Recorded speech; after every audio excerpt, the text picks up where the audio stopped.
It seems the devs really nerfed this to the ground. Welcome back to Cocky Gachas, and in this video, I'm going to share with you guys how I managed to clear UTTU. Honestly, I didn't expect UTTU to be this easy. They did nerf the difficulty, which is understandable given it's our first event and CM players did complain during the first iteration of UTTU.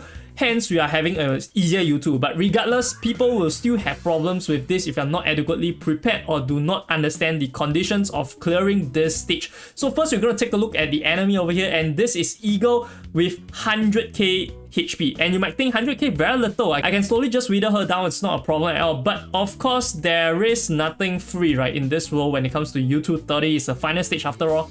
The problem is the enemy at the beginning of round is going to recover HP plus max HP 100%. So it basically just recovers to full every single round. So you have to do 100k in one turn. And if you're thinking this is impossible if you do not have the second line, which is damage taken plus 10% every time when it is attacked.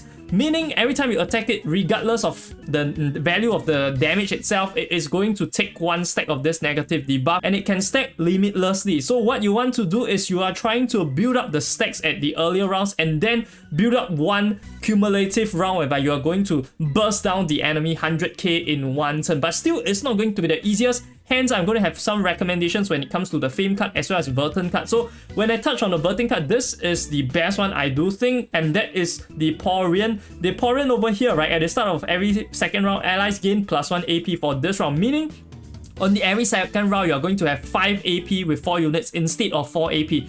Which means the damage per move is going to only require 20k, which is quite reasonable compared to 25k, which is a bit harder. So this is the first thing. And then second thing, also increases the incantation limit, which means that you are able to work with more cards every round. So you are able to build up higher star cards to build up for that one hit KO round that you are going to have. So this Vertin card I pretty much think is the best for this round. Now when it comes to your units, preferably I would say go for 2 sustain units because you're trying to survive until you build up the stacks. And Eagle's ultimate is pretty hard hitting. It hits around 4 to 6k depending on how invested your units are. But I think that if you have I-250 or even my Sotheby over here is able to tank it pretty well. So anyone that can survive one Eagle ultimate is going to be a good unit for this stage. Now we have the sustain covered because we have Balloon Party as well as Sotheby.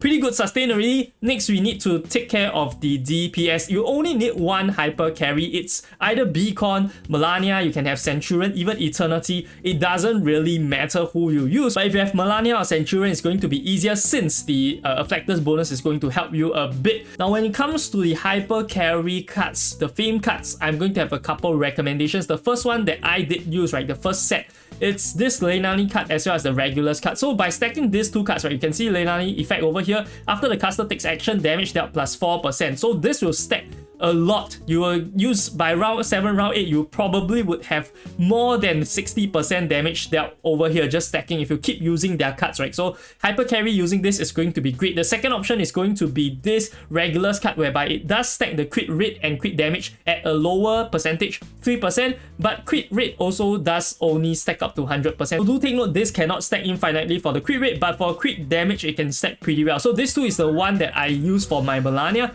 However, if you have a user whereby it's more reliant on AoE damage such as Eternity, so you'll see that Melania, Eternity, quite different units. You might think that Eternity cannot do it.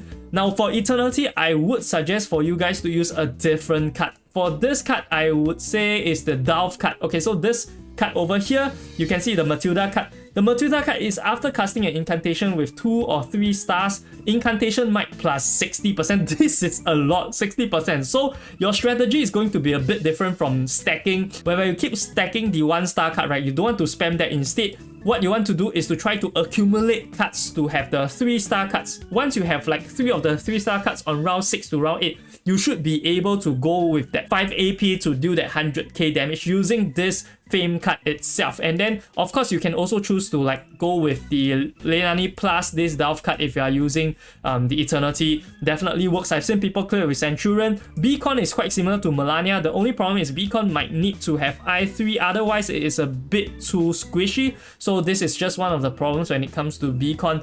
Otherwise, this is quite a straightforward strategy. Now when it comes to surviving, there are also some cards that might be good if you do not have the capacity to sustain, right? Using like Balloon Party or using Sotheby or using some other healer like Medicine Pocket. So if you don't have those, right, or even if you want to enhance the sustainability, you can go with a card like the Lassos card. So the Lassos card is no action taken this round, recover 35% of lost HP. Since you are using the stacking strat, right, whereby you are using a lot of the AP on your Hypercarry, your healers itself might not be able to act every single turn, and this is an advantage since you are able to recover the lost HP this way. So with a gold card, it will be better. I think I only use a blue card because I don't have the gold version, so you can definitely heal for more if you do not act that round. Also good if you're using a unit such as Regulars or Pickles, whereby you are AFKing, semi-AFK, right? So you definitely want a Lassos card for sustainability since you are just trying to have them survive and then spam the attack cards, right? Instead of having them do damage. You only need one person to do damage, which is the Hypercarry that you are trying to stack,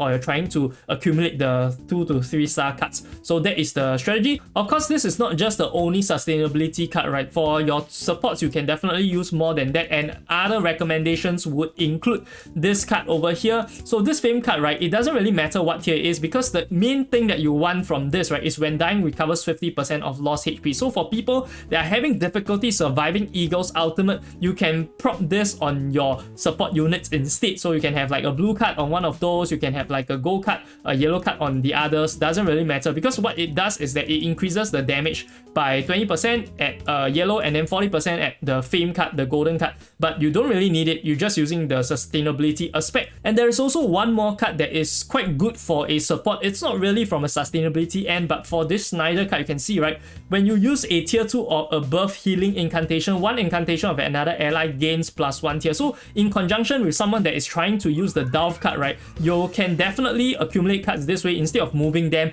you can just continue playing as per normal, but try to use more of the 2-star healing cards, and then as and when you get the DPS cards, you try to keep them for the level 3 incantation so that you are able to prepare for the burst if you're going for that route with the Dove card. And these are just my recommendations. You can definitely find more combos. I think there are a lot of ways to clear this stage 30. If you're having difficulty, employ some of the tricks and then try to see which cards you have. If you can't find a card like, oh, I don't have this card, I don't have that card because I used up my specific draw cards on other cards, then you can also try this merge exchange. You just need to put 3 cards of the same tier and then you would be able to obtain a card of the same tier as well. And this one will be able to help you recycle some of the useless cards that you are not going to use since you already reached the stage 30. But of course, do remember to not just merge all of your cards since you are trying to still prepare for the special week. I'm not sure how far they nerf special week, but judging from the stage 30, I don't think it's going to be that difficult. Now, of course, I'm going to show you guys the footage of the clear, but before I do that, if you guys are curious, you guys can't full clear, you are thinking of what to buy from the shop itself, definitely check out the card in the top right hand corner for the shop guide itself. But I'm going to leave you with the better. Enjoy.